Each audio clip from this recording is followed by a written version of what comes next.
राज्यातील शेतकऱ्यांना 2 लाखांपर्यंत कर्जमाफी मिळणार आहे। 30 सप्टेंबर 2025 पर्यंत थकबाकी असणाऱ्यांना शेतकऱ्यांना कर्जमाफीचा लाभ मिळणार आहे। नियमित कर्जफेड करणाऱ्या शेतकऱ्यांना 50,000 रुपयांची प्रोत्साहनपर मदत दिली जाणार असल्याचं मुख्यमंत्री देवेंद्र फडणवीस यांनी घोषित केलेलं आहे। राज्यातील शेतकऱ्यांसाठीच्या 50 मोठ्या ठळक बातम्या। प्रत्येक बातमी अपडेट शेतकऱ्यांसाठी महत्त्वाची आहे, त्यामुळे व्हिडिओला स्किप न करता नक्की शेवटपर्यंत बघत चला। शेतकऱ्यांना 2 लाखापर्यंत कर्जमाफी मंजूर। 30 सप्टेंबर 2025 पर्यंतच्या थकीत खातेदार शेतकऱ्यांना मिळणार कर्जमाफीचा लाभ। तसेच नियमित कर्ज परतफेड करणाऱ्या शेतकऱ्यांना 50,000 रुपयांचे प्रोत्साहनपर अनुदान देण्यात येणार असल्याची माहिती मुख्यमंत्री फडणवीस यांनी सांगितली। जुन्यांचे कर्ज माफ, नव्यांना परतफेड करावीच लागणार। महाराष्ट्राचे बजेट। मुख्यमंत्र्यांच्या घोषणेनंतर शेतकऱ्यांमध्ये काही खुशी तर काही गम। 30 सप्टेंबर 2025 पर्यंत पीक कर्ज थकीत असलेल्या शेतकऱ्यांना कर्जमाफी मिळणार असून नवीन खातेदारांना याचा फायदा होणार नाही। मनरेगा अंतर्गत केंद्राकडून राज्यांना 1409 कोटी रुपयांचा निधी मंजूर करण्यात आला आहे। केंद्राकडे केलेल्या पाठपुराव्याला यश आले असून अकुशल मजुरांची रक्कम थेट खात्यात होणार जमा। इडापिडा टळू दे, बळींचे राज्य येऊ दे। नैसर्गिक शेतीसोबत एआयचा वापर वाढणार। कृषी समृद्धी योजनावर अर्थसंकल्पामध्ये भर। शेतकऱ्यांना पशुधन विकासासाठी उद्योजन योजना राबविण्यात येणार आहे। राज्यात स्वतंत्र एआय डिपार्टमेंट बनवणार। मुख्यमंत्री देवेंद्र फडणवीस यांची मोठी घोषणा, ज्याद्वारे कृषी क्षेत्रामध्ये शेतकऱ्यांसाठी एआयचा वापर करण्यात येणार आहे। कांद्याने आणले डोळ्यात पाणी। कांद्याला भाव मिळत नसल्याने शेतकऱ्यांचा लागवडीचा खर्चही निघणे कठीण। सध्या बाजारामध्ये लाल कांद्याची आवक वाढली असून सरासरी 700 ते 900 रुपयांचा कांद्याला दर मिळत आहे। शेतकऱ्यांच्या शेतमालाला हमी भाव द्या। विधिमंडळामध्ये आमदार अब्दुल सत्तार यांची सरकारकडे मागणी। शेतकऱ्यांच्या शेतमालाला शासनाने जाहीर केलेला हमी भाव मिळालाच पाहिजे, असे मत त्यांनी व्यक्त केले। स्मार्ट कार्ड नोंदणीसाठी ज्येष्ठ नागरिकांची झुंबड। महाराष्ट्र राज्य मार्ग परिवहन महामंडळाने प्रवाशांच्या सोयीसाठी नॅशनल कॉमन मोबिलिटी कार्ड म्हणजेच NCMC स्मार्ट कार्ड काढणे आवश्यक केले आहे। त्याद्वारे प्रवाशांना सूट मिळणार। इराण संघर्ष तीव्र झाल्यास आखाती देशाकडून इंधन निर्यात बंद होणार। इराणमधील युद्धस्थिती आणखी काही आठवडे कायम राहिल्यास आखाती देश तेल आणि गॅस निर्यात थांबवू शकते।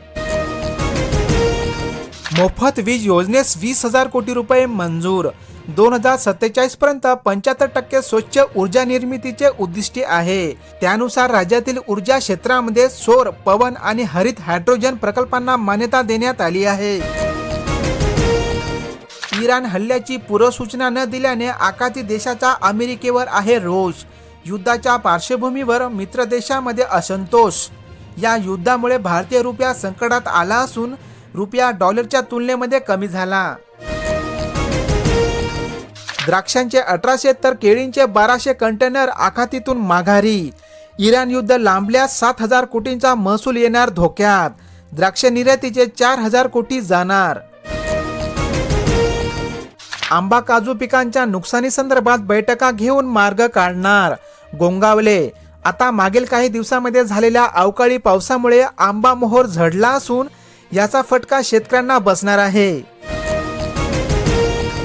अर्थसंकल्पात कुंभमेळ्यासाठी भरीव तरतूद करण्यात आली।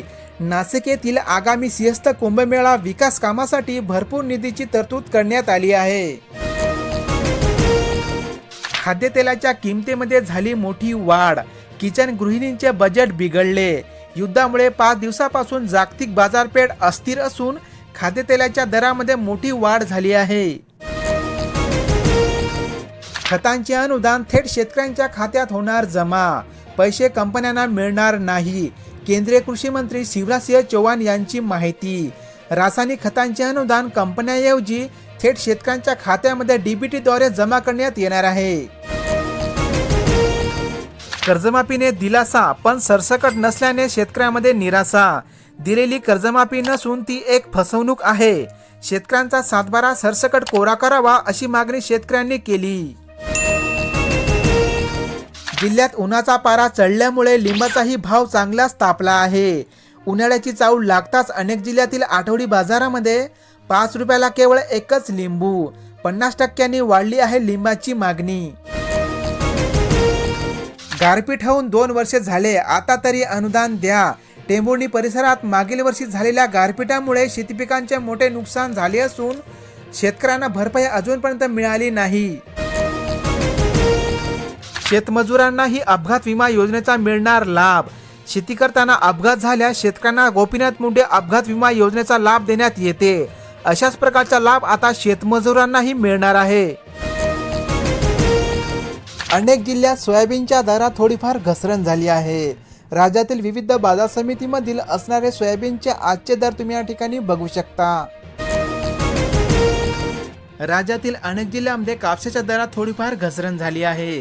राज्यातील विविध बाजार समितीमधील असणारे कापसाचे आजचे दर तुम्ही या ठिकाणी बघू शकता.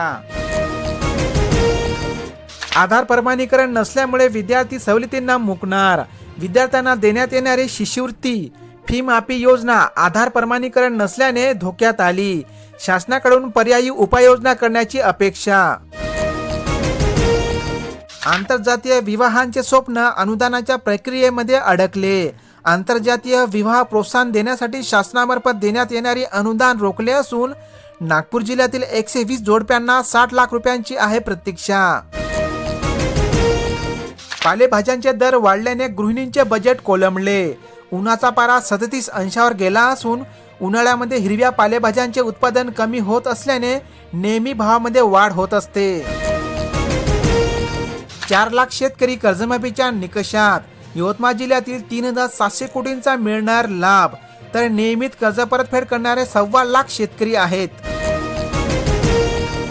शेत जमिनीवर बांधा बिनधास्त घर, या सक्तीतून झाली मुक्ती.